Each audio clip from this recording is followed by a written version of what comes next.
mga ka-team, Team Danos Auto Repair Shop. Ayan, meron na naman tayong bagong ibablog ngayon para sa Nissan Almera. Okay mga ka-team, usapang Nissan Almera tayo about sa tensioner.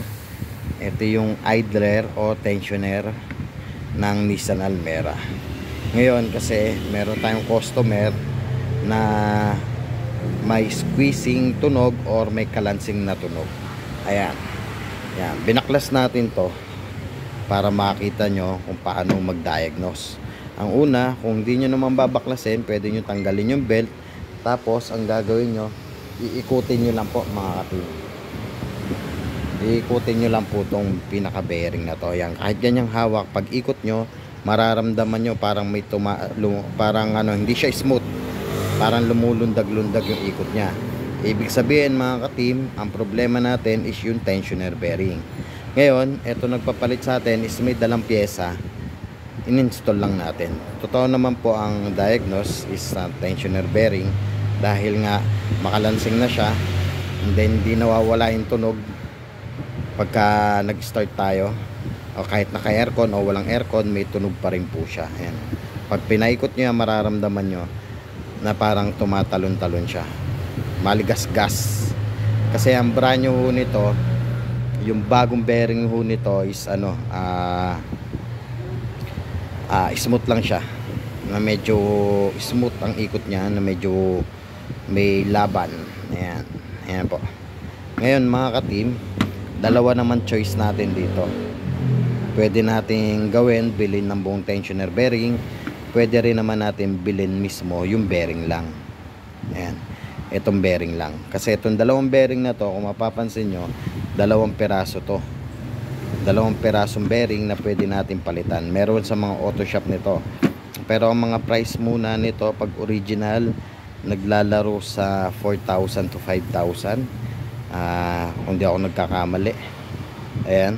Tapos, yung iba kasi, may pambili naman, kaya nangyayari bumibili sa labo. Yung iba naman wala namang budget, kailangan nilang palitan yung mismong bearing lang. Ngayon papakita ko sa inyo kung paano tatanggalin natin yung bearing, para lang para lang makita nyo kung ilang bearing nasa loob. Pero dalawang bearing yan na magkadikit. Mer, halika, kuha ka martilyo muna, tas extension. Pukpukin mo to para makita ng ating mga viewers.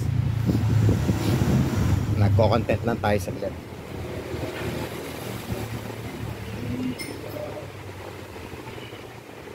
Yan, pagka pinukpok nyo to mga ka-team, dito ang umpisa. Dito ang umpisa sa likod. Yan, dito sa likod. Tapos palabas. Ngayon, kung gusto nyo naman, ipapress nyo na lang sa machine shop para mas pantay siya. Mas maganda yung pagkadikit niya. Ngayon, bakit tayo binibigyan ko kayo ng idea para sa mga walang budget or may budget, para na rin sa troubleshooting yung mga possible na sige po. Yung bearing. Ayan, dito mo. Papakita natin kung paano alisin. Ayan. Kasi dito sa side na to, may lock siya. Ayan. Dito yan. Nakahulma yan, kaya hindi natin mapapalabas dito. Ang palabas niya dito. Dito. Dede.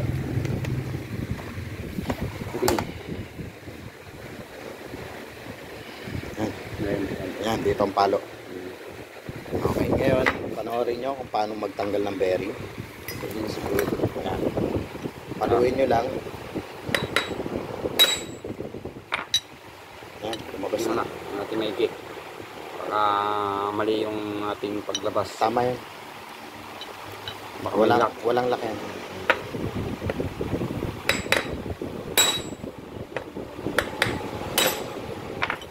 Diba? Ayun, lumalabas na.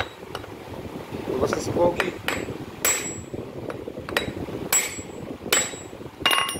Naglang natin konti. Yan. Okay. Press na malakas. Ulit. Dalawang bearing yan. Hawakan ko. Dito na. Kaya pala. Hindi kaya pala ng powers.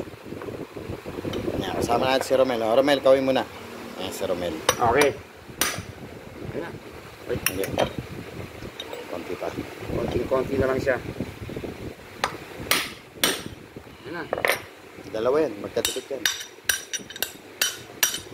Ano bang number nito?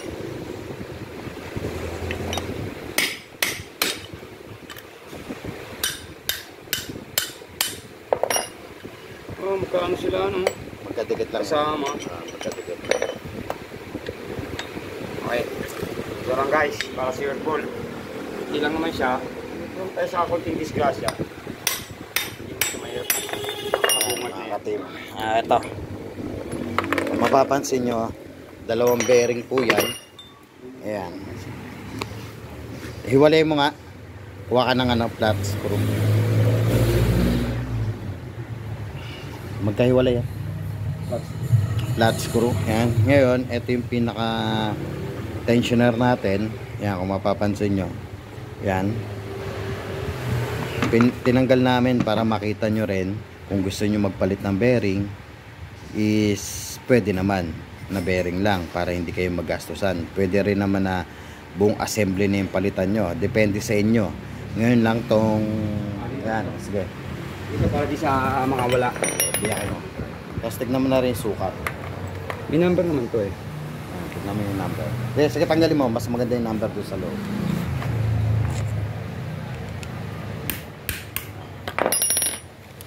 Nagkadikit lang kasi sa sobrang tagal na. Kaya walang forever. Maghiwalay rin yun. Walang forever. Forever. Kailangan nila maghiwalay kasi kailangan nila magpalit eh.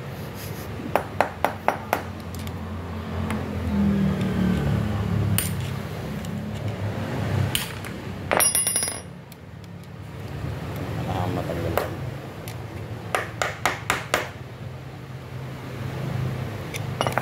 Ayaw mo ha. Mukhang pinahirapan ka pa, ano? Ayaw niya. Iwag. Ayaw mo. Huwag ka usang bibigay. Dahan-dahan naman daw sa umaangat eh.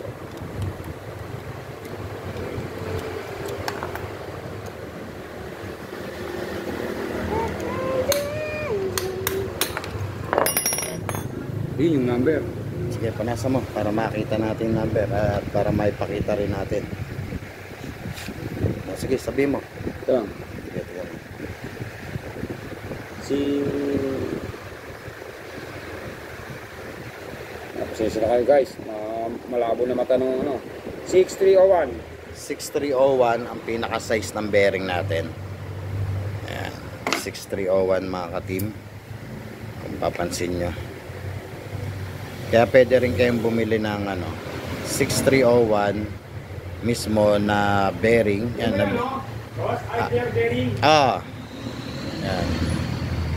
Linaw ng mata nito ah.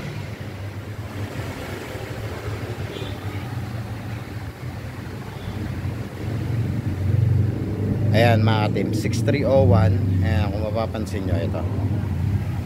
Ayan. 6301.